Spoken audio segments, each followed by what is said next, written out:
Are we good to go? I think we're good to go, aren't we? Yeah. Great. Like the commercial break during the middle of EastEnders, the good people of Ealing have just gone off to make their cup of tea, and National Grid is feeling the pain. But we're back. We're going to head now into the budget update report 2021-22, and back to you, Councillor Donnelly. Thank you, Chair. Element of taking the prequel before the later films, but in terms of where we are for this year, that the pattern is very much as I've reported at every stage through the year, which was that in the face of tumultuous and volatile pressures on services, particularly in children's and adults, we are maintaining a balanced position. And in fact, at the point of this report, a net underspend of around 1%. But let's not fool ourselves. You know, this has been the result of extraordinarily hard work by officers across the organisation to face really quite dramatically increasing pressures in some areas, many of them wholly unexpected and unpredictable. So we are keeping the ship in the straight line. And it's my expectation that we'll continue to do so till the end of the year, but the pressures have been enormous and aren't going away. Happy to answer questions. Are there any questions? I've been quite rightly reminded that EastEnders has no commercial breaks because, of course, it is on the BBC. I was a Corrie fan, what can I say? So maybe that's what I was thinking of. But with that, I direct everybody to the recommendations in the report. Are they agreed? We're going to go to the schools admission arrangements for 2003 to 2004. Councillor Nagpal. Thanks, Chair.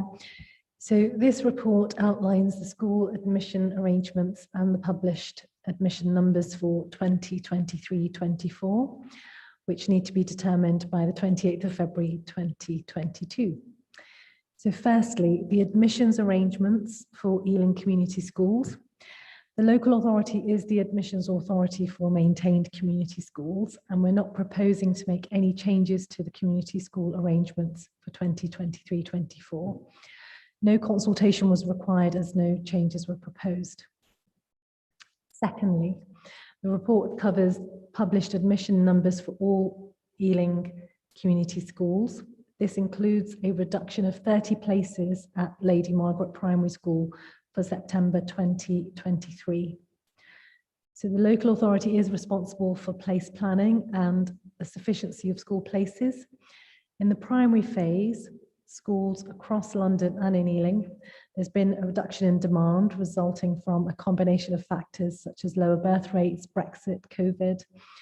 And Lady Margaret Primary School has seen lower intake, and the proposed change will bring the published admission numbers towards the level of demand that the school is experiencing. Consultation was completed in the autumn term, resulting in the school supporting a recommendation to proceed with reducing published admission numbers. And thirdly, the report covers the continuation of the existing approach where local authorities coordinate their admissions pan-London, and a regional approach is necessary due to the nature of applications crossing borough boundaries.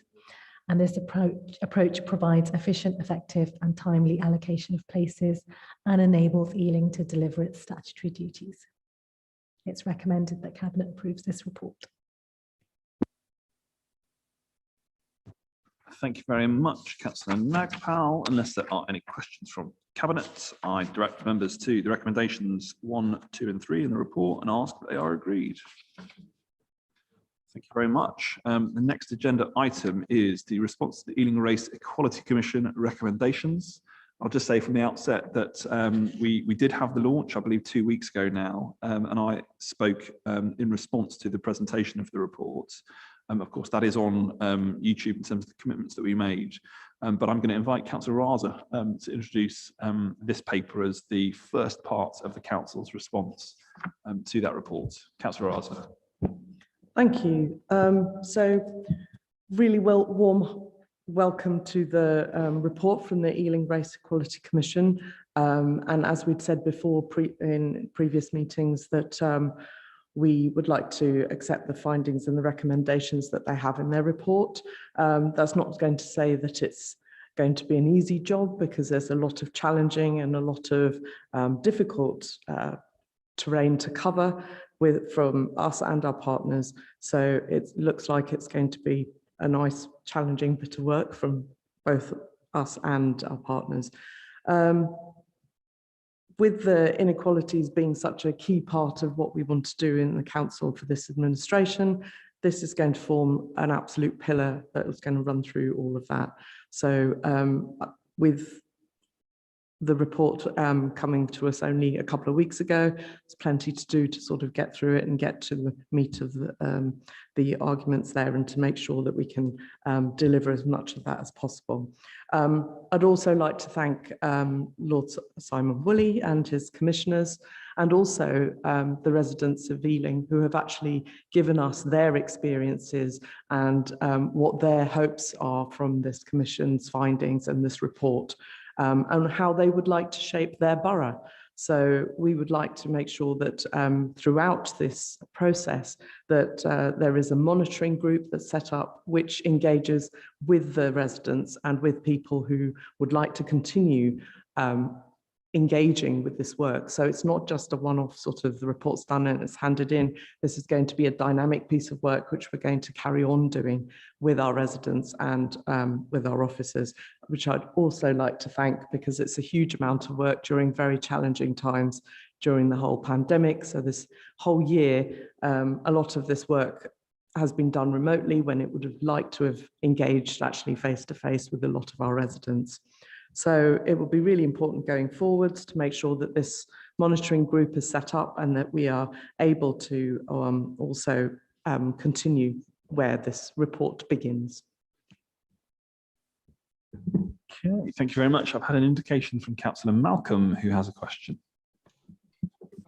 Yes, thank you. I just want to put on record that the Liberal Democrat group support the recommendations here, and there is one for the three party leaders, which I accept, even though it's not a simple topic or a simple aim to achieve, but we will go ahead on that particular basis. And I know you feel very strongly about this, Councillor Mason, yourself.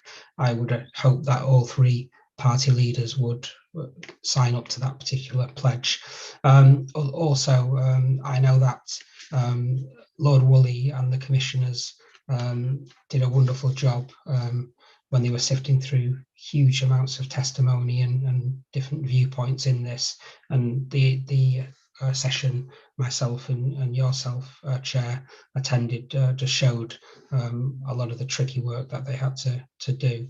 My main comments are relating to the stop and search section that relates to the police. I mean, does the portfolio holder believe a heck of a lot of work is needed from not just the council, but from the police in terms of how they relate to the community? Because at the moment, every week or 2 weeks, there is a story, a reference, which sort of breaks up that positive relationship in some areas between the police and our communities.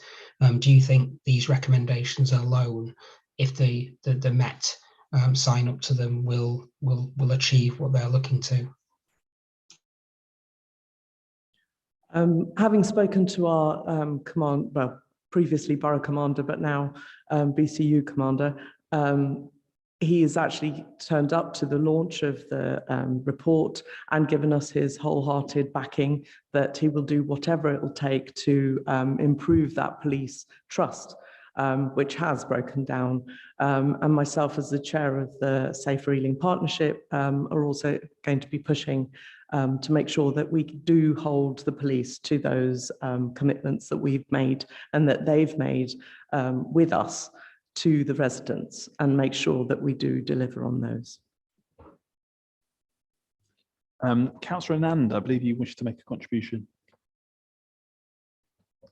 Thank you, Chair. Recommendation 1.4 actually takes us to the work of the Commission and the next stage, which is to involve local people in developing our plans for the implementation of the Commissioner's recommendations. Chair, I just want to say that we're really committed to creating cohesive communities, and which are going to be very strong, fair, and equal. And we recognize that we can only do this by working in partnership with our communities to advance equality, promote good relations, and tackle discrimination.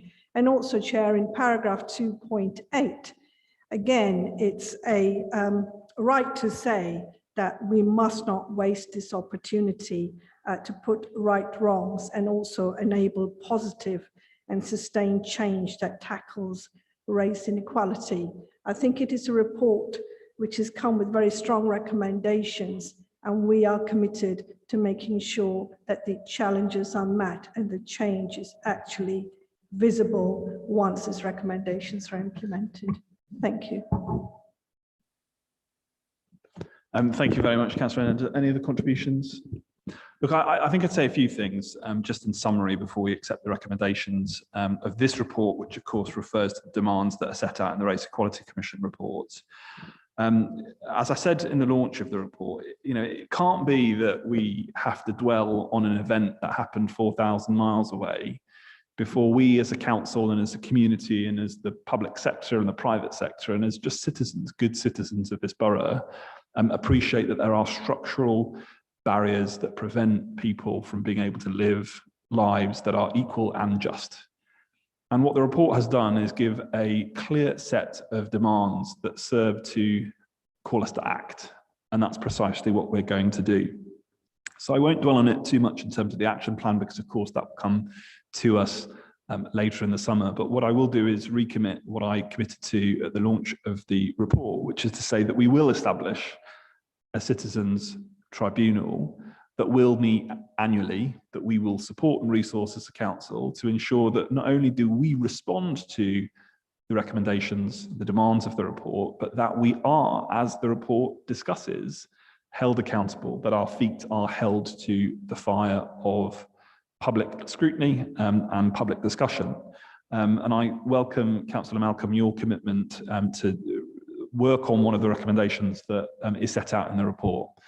And I sort of will say, we are proud as an administration and administration party to have a situation in which 50% of our group are of BAME backgrounds. It's roughly equivalent to BAME communities within the borough, but we know that we have diversity issues even within that to overcome. So we're absolutely delighted to be in a situation where at the forthcoming election, we have a good number of candidates from Black and African backgrounds, as well as greater diversity within our ranks.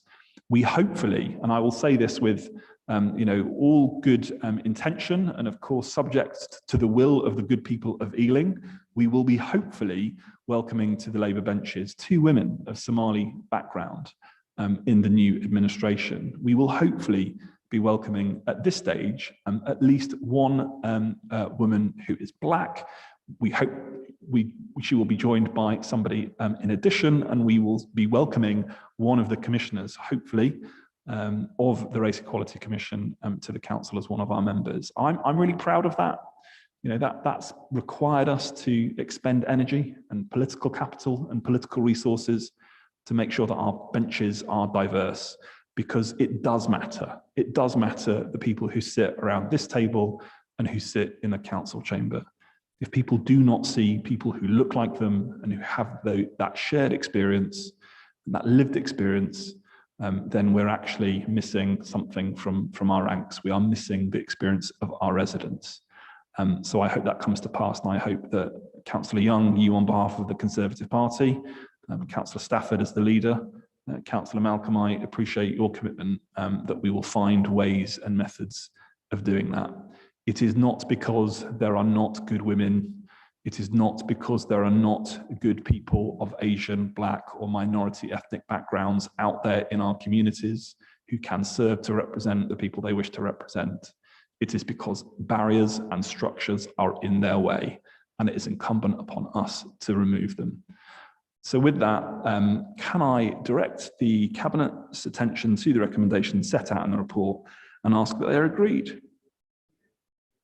Thank you very much.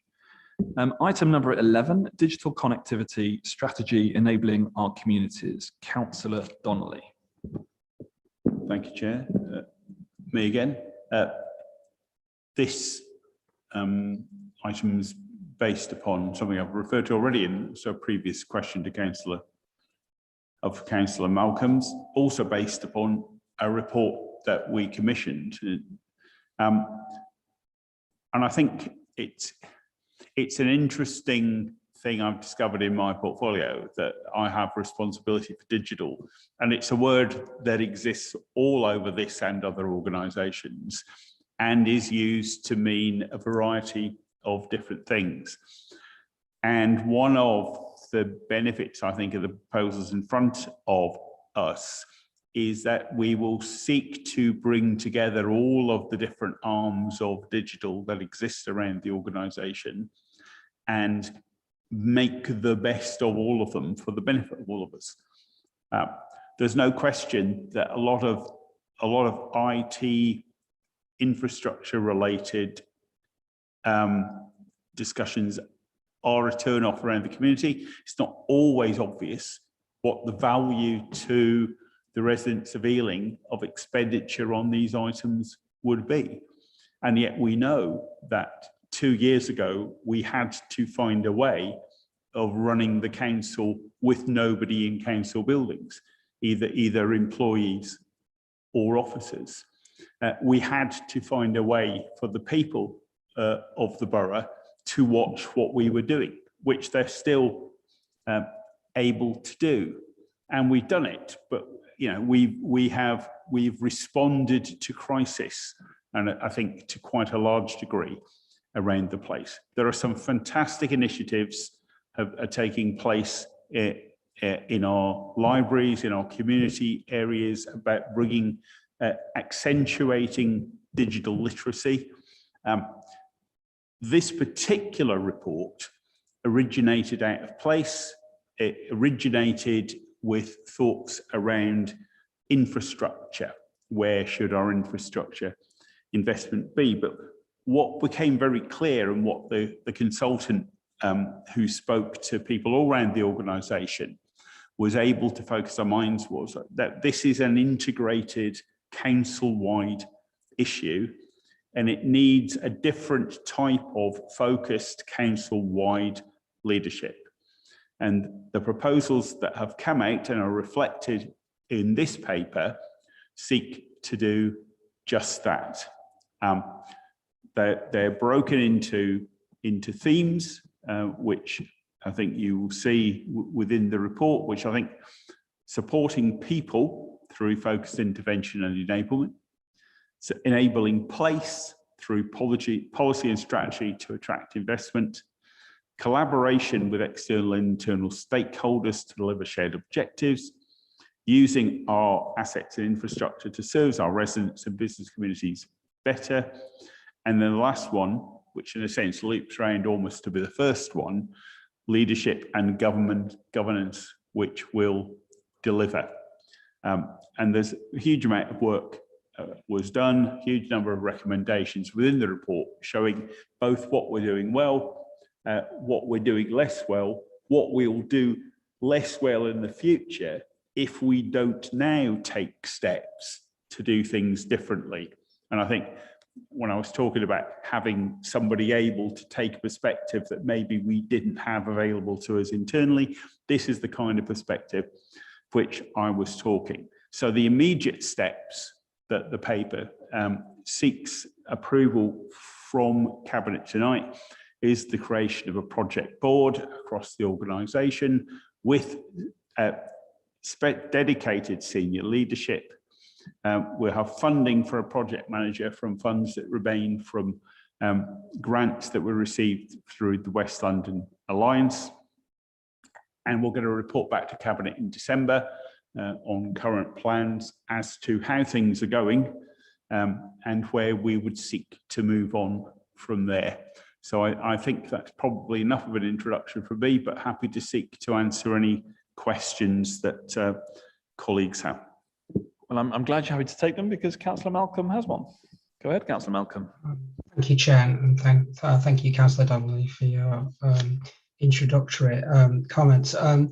This is an area that there are 10 or 15% of people who don't have access to digital services through either not having the infrastructure or not having the knowledge or know-how how to do it. And I think we really need to focus our attention on them, and this paper hopefully moves us more in that direction in terms of digital connectivity and digital exclusion. Recently on Ealing Today, one of the local websites, there was quite a shocking report actually relating to Ealing Council's website, the documents on it that people are there to download, and it showed that actually over 10,000 either documents or pages, but errors were occurring, and it affecting people who had a huge range of disabilities when they were surveyed. And it showed actually our website is not legal in terms of some of the disability legislation. It looks like this approach here may solve that problem, but it may take a long time to do that. Can I ask that you will either confirm that this process will solve that problem when you've had a chance to maybe look at it, and come back to me separately with when you think it will fix that, because it seems to me more urgent, and the council is aware of this issue. It's not something that's just happened recently. Thank you. I think there's no doubt we do want to improve the offering that we give through the website.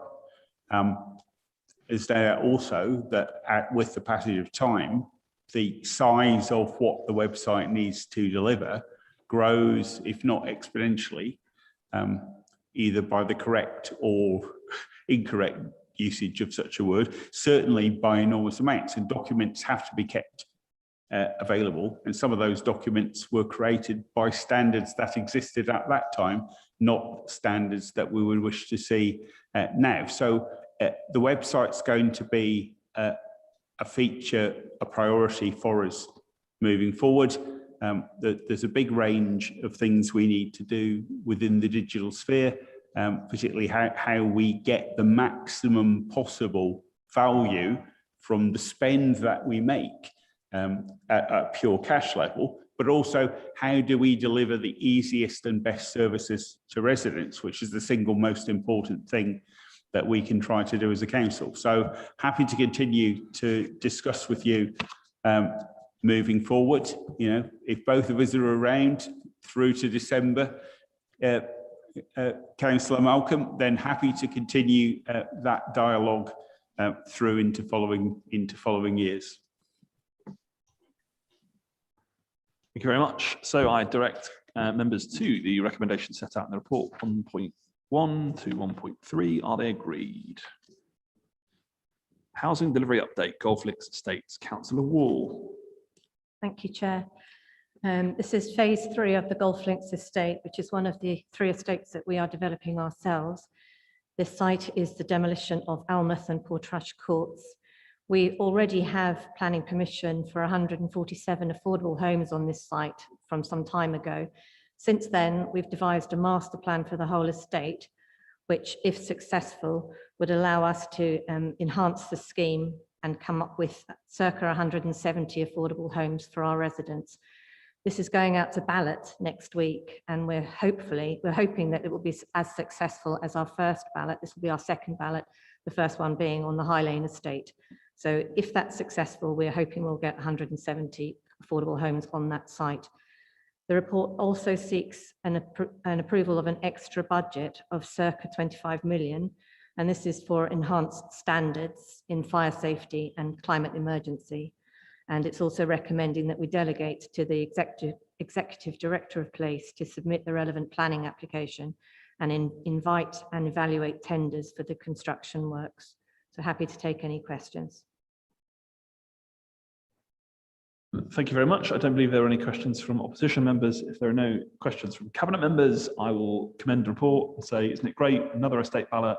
I'm sure we will do a good job, and aren't they wonderful in handing power back to residents, which is, I'm sure, an agenda that we around this table very much are in support of.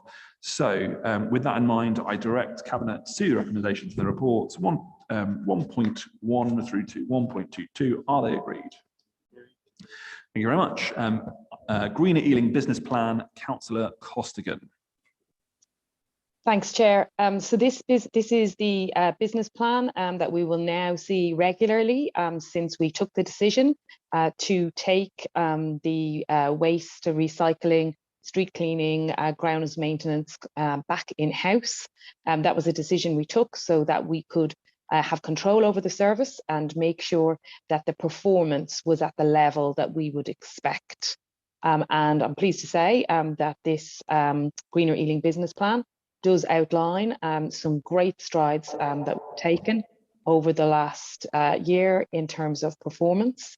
If you look down, you see mainly greens. We have really kind of ramped up our performance on reducing the number of missed collections, for example, picking up fly tipping, a whole host of different indicators where we're performing now really, at a much higher level than we were under the old contract with Amy. So it's really pleasing to see that, and really, I guess this business plan shows us that it was the right decision that we took to bring that contract back in-house. The report also includes a recommendation around a additional 1.163 million in order to ensure that the budget for the service is consistent with the level of that service that we require. And so that should now, all kind of be consistent with the SLAs that we have. I would say there has been one area where recently performance has reduced a little, and that has been in the bulky waste collection. But the reason for that is, of course, the HGV driver crisis that we're still going through in this country. Unfortunately, I've written to government and asked them if they would put HGV drivers on the shortage occupation list, or sort out the huge waiting lists for HGV test centres. But they really only taken very minor and gimmicky action to date. So we're in a position of many councils where we do have to make some decisions around how we navigate that issue with the lack of HGV drivers. However, the good news is that we're one of a small number of councils who haven't seen any of our priority services affected. So we've been able to protect the residual waste, the recycling, the food waste, and the garden waste indeed, where many other councils have had to have breaks in some of those services. I am hopeful that the government will eventually do something about this continuing HGV driver shortage. I just point as well to some new areas of work in the report that Greener Ealing are looking at. They've already started work for the housing department, and they've got a temporary contract for Gunnersbury Park. So I think we're very hopeful that as it beds in, as the contract beds in, that we can look at expanding some of the services into other areas of the council work, and indeed beyond that.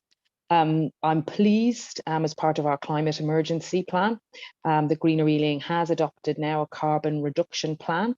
So that's very exciting, and lots of work is happening in that area. They've started with optimization of routes, anti-idling, just to make sure that the vehicles aren't needlessly, sending off carbon emissions. But there's a lot more work to do in that area, and we have a plan now, which is fantastic. And we've also made agreement with the unions to pay people on the lowest pay levels more than the London living wage.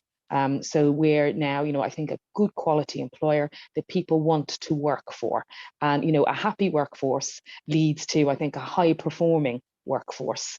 So I think that's really important. We're also looking at attracting more women to work in the service. And I think that's another important area of work as well. So I commend the report to Cabinet. I think it's a great achievement, really. It is a new local authority trading company, but it has achieved so much in that first 18 months. And I think it's a credit to all of the staff who sweep the streets for us and cut the verges and do all of that work every day. So I think well done to all of them, and I hope Cabinet colleagues can agree the report. Councillor Coston, thank you very much. We set out a pledge, didn't we, in 2018 to bring waste contracting back in-house, and that's precisely what we've done. And this report seeks to invest further and make sure that we are delivering all of the great things that residents want, and all of the achievements that Councillor Costigan has set out. And we certainly thank officers for their incredible work in making all of this happen. So with that in mind, I'll again draw Cabinet to the recommendations in the report. Are they agreed? Housing Revenue Account, Business Plan 2023, 22 to 23, Councillor Wall. Thank you, Chair. This is a standard annual report seeking Cabinet approval for the overall business plan. It's a legal requirement and it captures the income and expenditure for the next 30 years. It focuses on the detailed projections for the following 5 years. It's ring-fenced and it must be kept in balance at the end of each financial year. It details the investment we've made over the last 4 years, 250 million, investing in our priorities, which would be in newer homes, making our homes safer and providing good services to our tenants and our leaseholders. It recommends a rent and service charge increase of 3.1% to fund those priorities and to provide more resilience to the account. It's worth noting that we've gone with a 3.1%. The government actually recommended that we do 4.1%. But as we've taken the line with the council tax, we are sympathetic to our residents in this cost of living crisis that the government's mishandled. We don't want to inflict the full force on them, but we do need to invest in making our homes safer, particularly in view of Grenfell and the higher building standards, fire standards that we've had to adhere to. And yeah, just meeting all the challenges of the carbon zero that we aspire to. So it's challenged, and we're not taking as much as we can do, but we want to protect our residents first and foremost. And it's also worth stating that we have an extensive package of support for both the rent and the council tax, with 25% of our residents receiving council tax support, and I think nearly 60% of our residents receiving help with their rent. So I recommend the report to Cabinet. Thank you very much, Councillor Wall. Unless there are any contributions from Cabinet, I'll direct Cabinet to the recommendations in the report and ask that they are agreed. Social value policy, Councillor Donnelly. Thank you, Chair. Me again. Yeah, the concept of social value is not new. It's not new to Ealing. We've operated social value policy for a number of years. Last summer, I instituted a review of how the council operates social value and whether and how we could enhance the benefit of what we provide to local business and the local community by way of effectively, as it puts it in the paper, generating social and economic benefits through our contracting relationships. This operates very closely with Councillor Mahfouz's portfolio, and I know that he will wish to say something later about how he feels he'll be able to use the new policy, the new tool to generate benefit. But I'll say just a little about the backdrop. We have focused the policy very strongly on the council's, the administration's three main priorities: creating good jobs, tackling the climate crisis, and fighting inequality. And you'll see within the new, within the policy document, how each of those is catered for. The focus is, as it says here, really not to think of social value as an add-on in the commissioning contracting process, to have it understood both for us and for those who tender for work for us, that it is integral to what we do. It would be as straightforward to provide social value as it would to demonstrate that one had qualifications in health and safety if commissioned to do health and safety, or whatever it might be. We want, as an underpin, to share as much of the wealth that we can generate as a powerful economic engine within the community, with our community, and as broadly in our community as possible.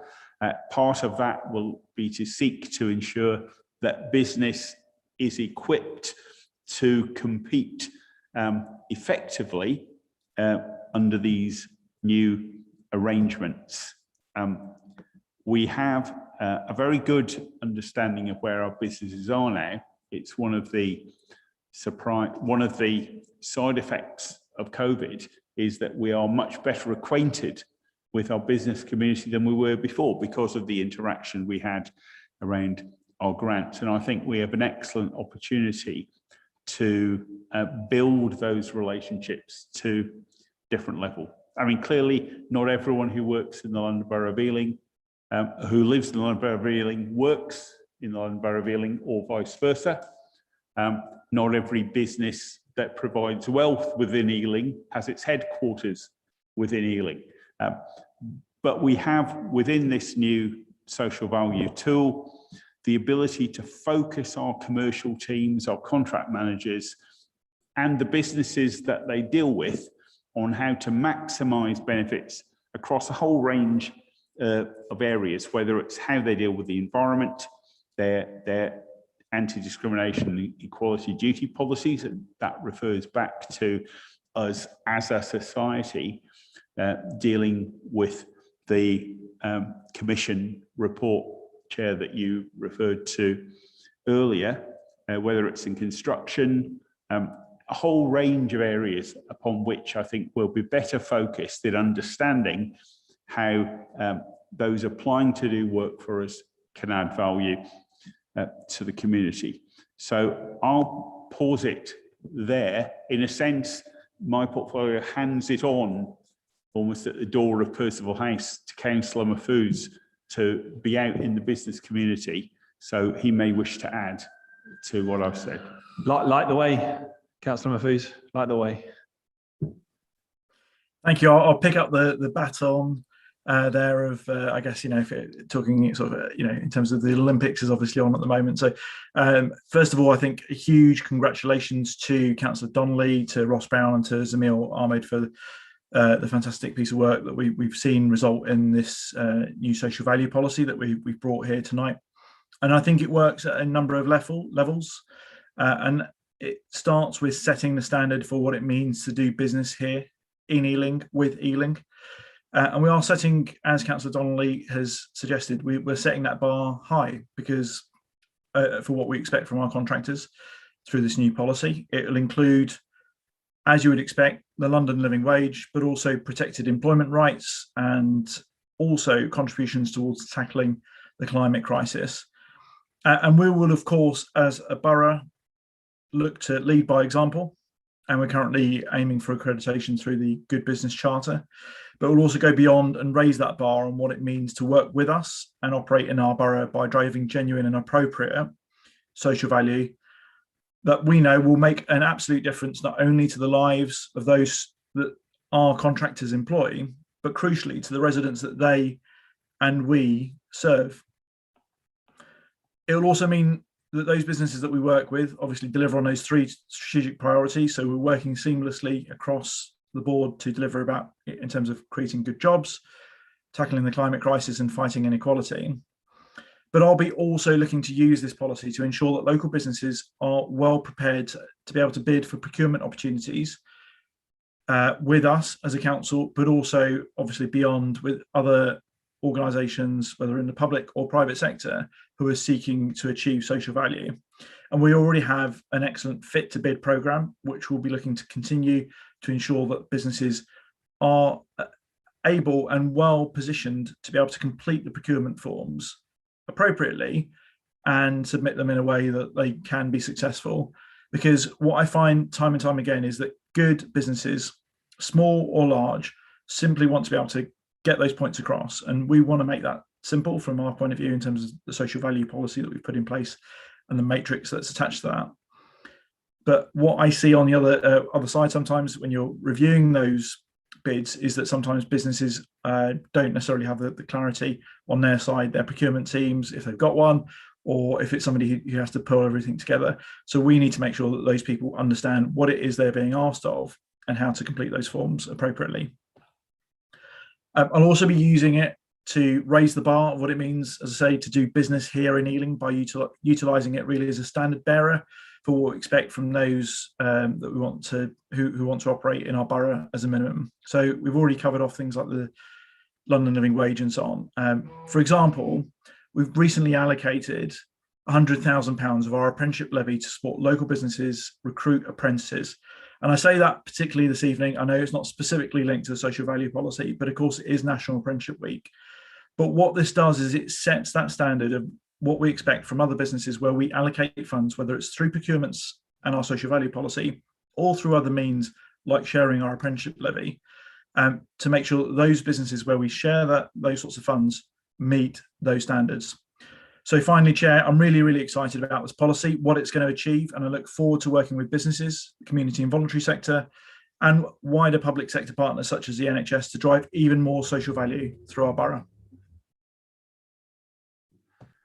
All right, thank you very much. I look to Cabinet, see if there are any contributions or questions. I don't believe there are. So a great piece of work that will sort of set out very clearly what our aspirations, both for those who do business with us, but those doing business out in the community should be looking to do. So with that, I direct Cabinet to the recommendations in the report and ask that they are agreed. And on the agreement of the final paper, I say thank you very much for being here. Apologies for the slight adjournment, but I am sure we will see all of those wonderful viewers back again on the 9th of March 2022, which is the date of our